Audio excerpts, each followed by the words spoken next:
Bismillahirrahmanirrahim. Assalamualaikum warahmatullahi wabarakatuh.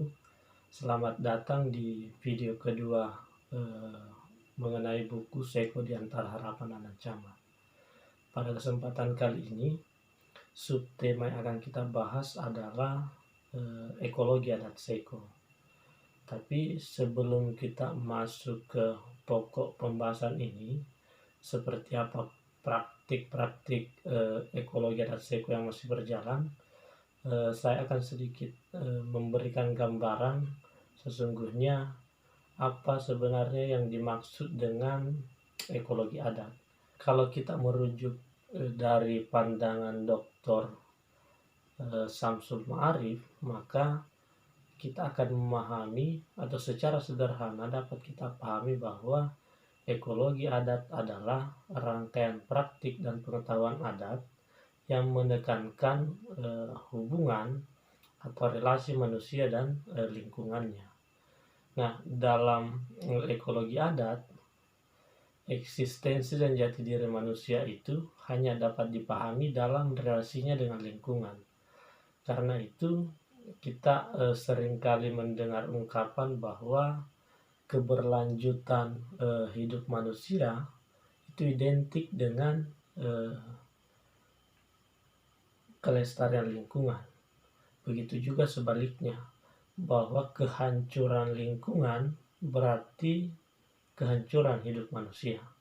Jadi relasi antara manusia dengan alamnya, dengan lingkungannya. Secara singkat atau secara sederhana, ekologi adat bisa dipahami seperti itu. Lalu bagaimana ketika kita bicara soal ekologi adat Seko? Nah, berangkat dari pemahaman singkat tadi atau gambaran singkat tadi soal ekologi adat, maka kita akan melihat untuk konteks Seko, konsepsi ekologi adat ini sangat dekat dan sangat erat dengan kehidupan masyarakat adat Seko. Ketika saya melakukan riset aksi tentang MK35 mengenai hutan adat, saya banyak mendokumentasikan data atau informasi tentang kearifan-kearifan lokal masyarakat adat Seko yang sampai hari ini masih hidup dan masih dijalankan oleh masyarakat adat Seko. Nah, pada konteks inilah pembahasan ekologi adat ini akan kita uraikan untuk di subtema pembahasan kedua ini. Karena pada dasarnya memang yang kita lihat di Seko, masyarakat adat Seko itu masih berpegang teguh pada nilai-nilai kearifan lokal tersebut yang hampir dalam setiap aktivitasnya itu ada nilai kearifan lokal yang mengikat, yang telah diwariskan secara turun-temurun dari generasi ke generasi, dan itu sangat erat hubungannya dengan struktur-struktur kelembagaan adat yang ada di Seko. Karena kita tahu bahwa di Seko ini ada 9 wilayah adat yang masing-masing wilayah adat ini memiliki struktur kepengurusan kelembagaan adat yang tentu saja dalam struktur kelembagaan adat ini ada banyak bidang di dalamnya yang membantu pimpinan adat, yang membantu ketua-ketua adat. Salah satunya misalkan ada bidang yang khusus menangani soal pertanian, peternakan, dan juga soal pembangunan. Nah, bidang-bidang ini itu akan menjalankan tugasnya dengan baik dalam struktur kelembagaan adat. Dalam bangunan pengetahuan mengenai ekologi adat, itu kita bisa pahami bahwa ekologi adat ini bukan hanya soal rangkaian pengetahuan tentang adat, tapi juga soal cara hidup masyarakat adat. Itu saya kira yang menjadi inti dalam bangunan pengetahuan soal ekologi adat.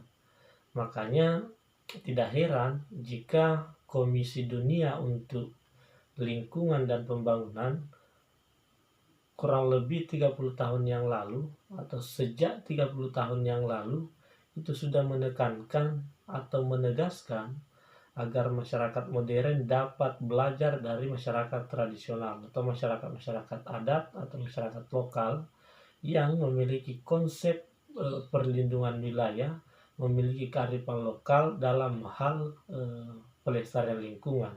Bagaimana mengelola alam, mengelola sumber daya alam secara berkelanjutan dengan pengetahuan-pengetahuan lokal yang mereka miliki.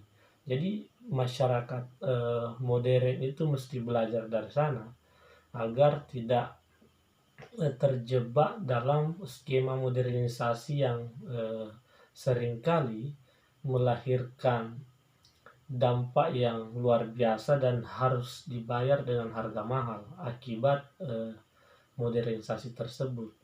Jadi kita butuh belajar banyak hal dari kearifan lokal masyarakat adat. Bisa kita lihat misalnya dalam hal menjaga hutan. Dulu nenek moyang kita itu menjaga hutan lewat mitos, lewat pesan-pesan.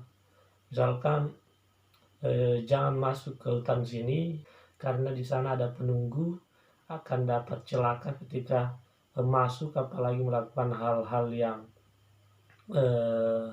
merusak alam, merusak lingkungan atau merusak hutan. Dan itu efektif. Jadi orang-orang tua kita dulu itu menjaga hutan, menjaga alam ini lewat pengetahuan-pengetahuan lokal, lewat pesan-pesan yang mungkin sepintas akan kita pahami sebagai ancaman atau bahkan sebagian orang menyebutnya dengan mitos, tapi itu sangat efektif. Hutan terjaga dan menjadi sumber mata air bagi masyarakat.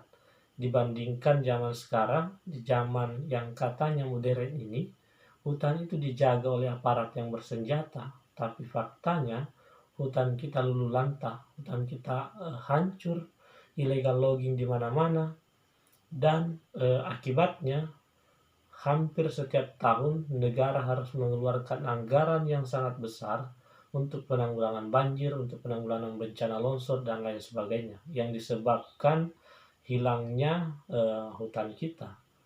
Nah, itu saya kira yang menjadi titik pijak kita untuk memahami seperti apa konsep ekologi adat Seko. Karena hal ini juga masih terjadi di Seko. Hampir dalam setiap aktivitas masyarakat adat Seko itu dilakukan dengan nilai-nilai kearifan lokal yang mereka miliki. Sebagai contoh yang bisa kita lihat mengenai ekologi adat Seko itu ketika hama menyerang tanaman masyarakat. Nah, seperti yang saya gambarkan tadi bahwa dalam struktur kelembagaan adat itu ada beberapa bidang, khususnya bidang yang pertanian atau yang membidangi pertanian. Nah, ketika hama menyerang tanaman masyarakat, tanaman petani, itu menurut pemahaman masyarakat adat Seko, ada beberapa hal yang menjadi faktor penyebab hama ini menyerang. Yang pertama, itu karena di kampung atau di lingkungan masyarakat ini telah terjadi perselingkuhan atau persinahan. Yang kedua, ketika terjadi atau ada salah satu anggota masyarakat yang keguguran atau dengan sengaja menggugurkan kandungannya. Nah, ini bisa menyebabkan hama menyerang tanaman masyarakat. Yang ketiga, pada saat padi berbuah atau menghijau, tiba-tiba ada orang yang melakukan penebangan pohon. Nah, itu sangat diwanti-wanti oleh masyarakat adat Seko, karena itu juga dapat atau diyakini dapat menyebabkan hama menyerang. Nah, yang keempat, masyarakat adat Seko juga memahami bahwa ketika padi menguning, padi sedang berbuah, tidak boleh sama sekali ada satupun orang yang melakukan pembongkaran rumah atau membongkar rumah untuk pindah ke tempat yang lain. Itu sangat diwanti-wanti oleh masyarakat karena juga dapat menyebabkan hama menyerang. Nah, bagi masyarakat adat Seko, mereka itu dapat membedakan mana serangan hama yang disebabkan oleh persinahan, yang disebabkan oleh adanya keguguran, mana yang ketika dilakukan penebangan pohon, dan mana yang disebabkan adanya pembongkaran rumah. Jadi sedetail itu pemahaman masyarakat adat Seko soal pertanian, soal kearifan-kearifan lokal yang mereka yakini. Jadi detail, sangat detail. Nah, ketika hama menyerang, ketika itu terjadi, maka orang yang membidangi pertanian dalam struktur kelembagaan adat ini, itulah yang akan turun ke lapangan mengecek kondisi realnya seperti apa, bagaimana bentuk serangan hama ini. Nah, ketika sudah dilakukan, kemudian akan dilakukan rembuk atau musyawarah di tingkatan kelembagaan adat dan tokoh-tokoh masyarakat. Akan didiskusikan, disampaikan oleh orang yang membidangi pertanian ini bahwa bentuk penyerangan hama seperti ini. Jadi akan ditarik kesimpulan bahwa ini karena persinahan misalkan. Nah, ketika itu sudah ditemukan bahwa dan disepakati bersama bahwa betul bentuk serangan hama ini disebabkan oleh persinahan, maka secara bersama-sama akan ditelusuri satu persatu anggota masyarakat, siapa kira-kira yang menjadi pelaku utama dan penyebab hama ini menyerang. Itu akan dicari orangnya dan akan dikenakan sanksi adat sebagaimana yang berlaku di Seko. Nah, biasanya ketika pelakunya sudah ditemukan, itu masyarakat secara bersama-sama akan melakukan pembersihan kampung. Jadi pelaku akan didenda dan dilakukan pembersihan kampung melalui ritual-ritual yang khusus untuk hal-hal seperti itu. Biasanya masyarakat adat Seko melakukan pemotongan ayam, pemotongan sapi, kerbau, tergantung pokok persoalannya seperti apa, besar masalahnya seperti apa. Jadi itu yang terjadi di Seko, yang menjadi kearifan lokal masyarakat adat Seko. Dalam hal lain yang bisa kita lihat juga itu soal pengelolaan hutan. Jadi di Seko ini tidak seluruhnya hutan itu bisa diakses, bisa dimanfaatkan baik hasil kayu dan non kayunya, misalkan mengambil rotan, madu dan lain sebagainya. Semua hutan itu berbeda-beda pemanfaatannya. Ada memang yang khusus dijadikan sebagai wilayah perlindungan atau wilayah penyangga. Itu ada dalam konsep masyarakat adat, dan saya kira tidak hanya di Seko, hampir di seluruh masyarakat adat itu punya konsepsi soal wilayah perlindungan. Jadi ada memang yang tidak boleh diganggu, wilayah-wilayah yang tidak boleh diganggu, yang menjadi sumber mata air bagi masyarakat, dan itu harus dijaga. Tidak boleh ada yang mengakses, satu orang pun tidak boleh. Itu itu yang menjadi pegangan bersama masyarakat. Selain itu, hubungan erat antara masyarakat dan lingkungannya itu juga bisa dilihat dari lagu yang diciptakan sendiri oleh masyarakat adat Seko. Saya akan mencoba membacakan liriknya atau penggalan liriknya. Dibasahi betue, dialiri uro, itulah tanah Seko, kecil tapi indah, dipagari Kambuno, Malimongan Baba, tanah itu kucinta selama hidup. Nah, dari lagu ini kita bisa melihat bahwa masyarakat adat Seko itu sangat erat hubungannya dengan alamnya atau lingkungannya. Jadi dalam lagu ini tergambar ada keserasian antara manusia dan lingkungan, antar masyarakat adat dengan wilayahnya. Misalkan dibasahi betu dia leri uro. Ini menggambarkan kondisi geografis Seko, bahwa Seko ini memang dialiri oleh dua sungai, yang kemudian kedua sungai inilah, Sungai Uro dan Sungai Betu ini yang membentuk Sungai Karama dan masuk ke wilayah Sulbar dan Sulteng. Jadi gambarannya seperti itu. Kemudian di Pagari Kabuno Malimongan Baba. Nah, ini juga menjadi gambaran untuk kondisi Seko, karena memang di sebelah barat Seko itu dipagari oleh pegunungan Kabuno, dan di sebelah selatan itu dipagari oleh pegunungan Malimongan, dan di sebelah utara dia dipagari oleh pegunungan Baba. Nah, ini juga bisa kita lihat dalam produk kopi kelompok tani yang ada di Seko Tengah. Salah satunya ada kopi asli Seko Tengah dari pegunungan Baba. Nah, ini kawan-kawan bisa kita lihat bahwa pada dasarnya masyarakat adat Seko ini, khususnya dalam konflik PLTA beberapa tahun yang lalu yang terjadi di Seko Tengah, ini yang menjadi pijakan masyarakat sehingga menolak rencana pembangunan PLTA. Jadi masyarakat adat Seko menolak PLTA bukan karena menolak kemajuan, bukan pula karena tidak bisa menerima sesuatu yang baru yang sebelumnya mereka tidak pernah rasakan, tapi ini murni karena hubungan mereka memang sangat erat dengan lingkungannya, dengan tanahnya. Tanah bagi masyarakat adat Seko itu adalah ibu, tempat menyusu. Jadi menjadi sumber kehidupan masyarakat adat Seko. Sehingga ketika tanah mereka dirampas, bukan hanya tradisi dan kearifan lokal mereka yang akan diberangus, tapi juga pemiskinan itu terjadi secara nyata. Karena mereka sangat bergantung dengan tanah.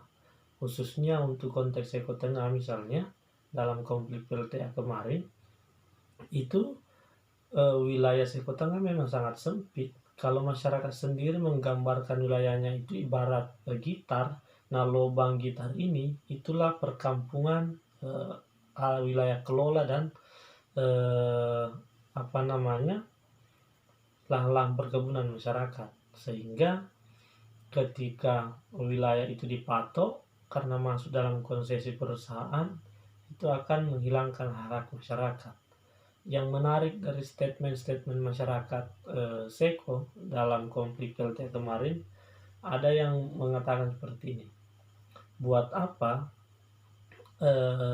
pembangunan PLTA itu dilakukan yang katanya juga akan membenahi jalan, akan mengaspal jalan sampai ke lorong-lorong yang ada di Seko Tengah, kalau kemudian tanah kami dirampas? Apalagi yang mau kami angkut lewat aspal itu?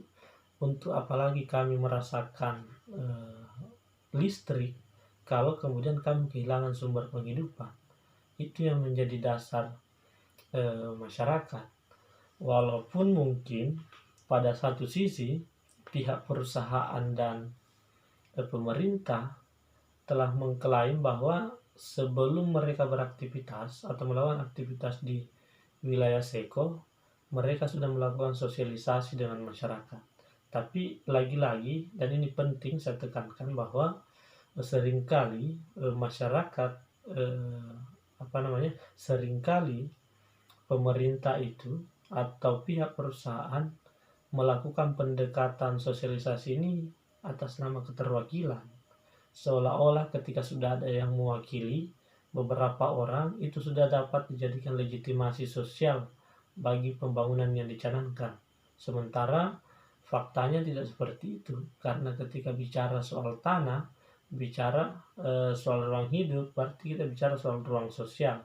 Di sana ada hak-hak masyarakat, ada kepemilikan yang secara turun-temurun telah dikuasai, telah dikelola, telah dijadikan sumber penghidupan bagi masyarakat dari generasi ke generasi. Artinya tidak ada keterwakilan dalam hal penguasaan lahan ini, dalam hal pengalokasian lahan masyarakat untuk pembangunan. Tidak bisa seperti itu. Jadi, tapi kendati pun begitu, bukan berarti bahwa masyarakat itu menolak pembangunan, menentang kemajuan, melawan pemerintah. Tidak, karena memang hampir di banyak tempat ketika wilayah masyarakat itu dialokasikan untuk rencana pembangunan apapun oleh pemerintah, itu memang seringkali pendekatannya seperti itu. Jadi masyarakat seolah-olah hanya dijadikan lampiran dalam legal dokumen perusahaan untuk mendapatkan izin. Ya benar bahwa mereka masuk secara legal, mendapatkan izin dari pemerintah,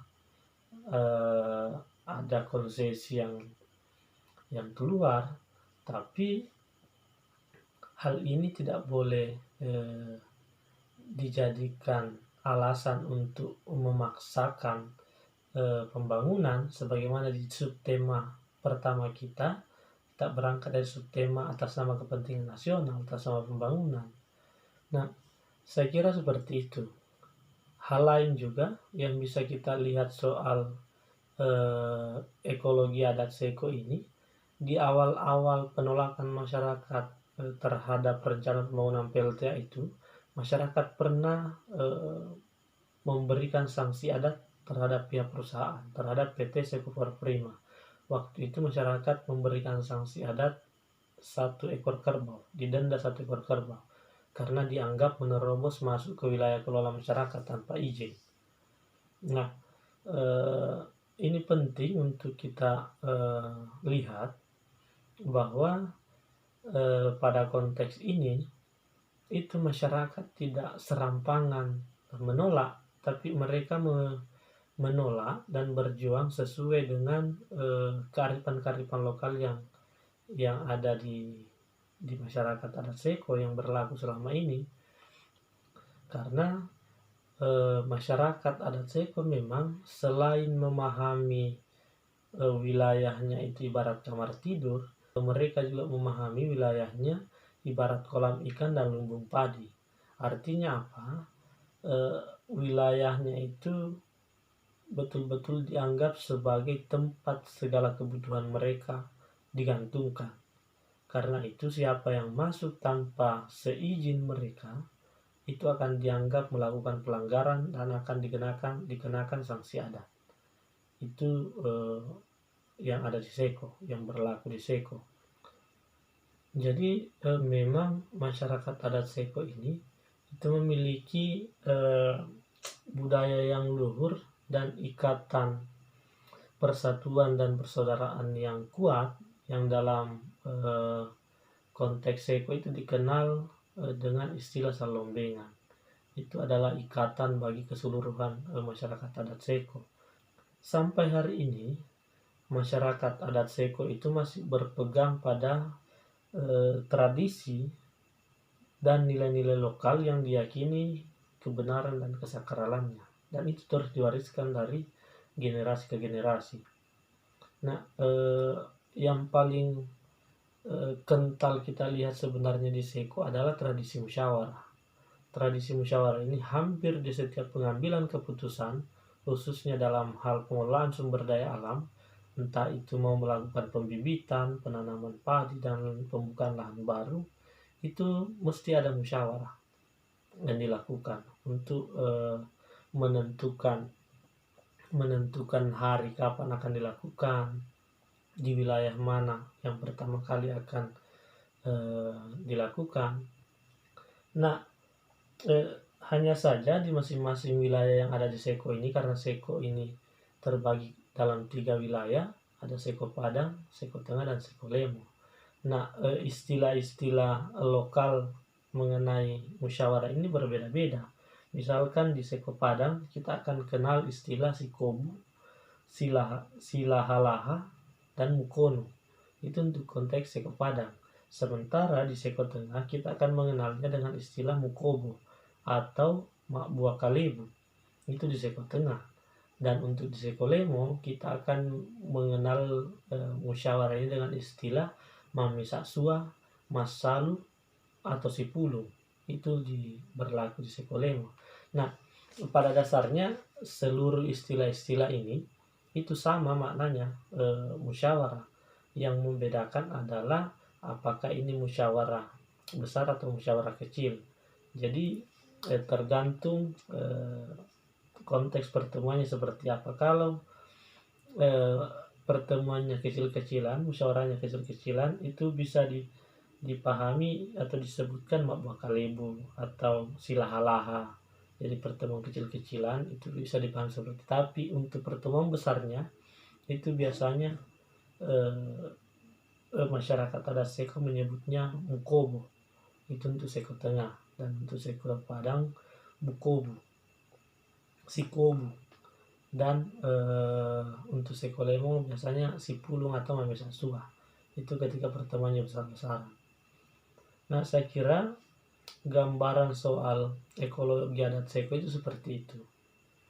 Nanti pada pembahasan selanjutnya untuk subtema ketiga kita akan membahas lagi soal Seko di antara harapan dan ancaman.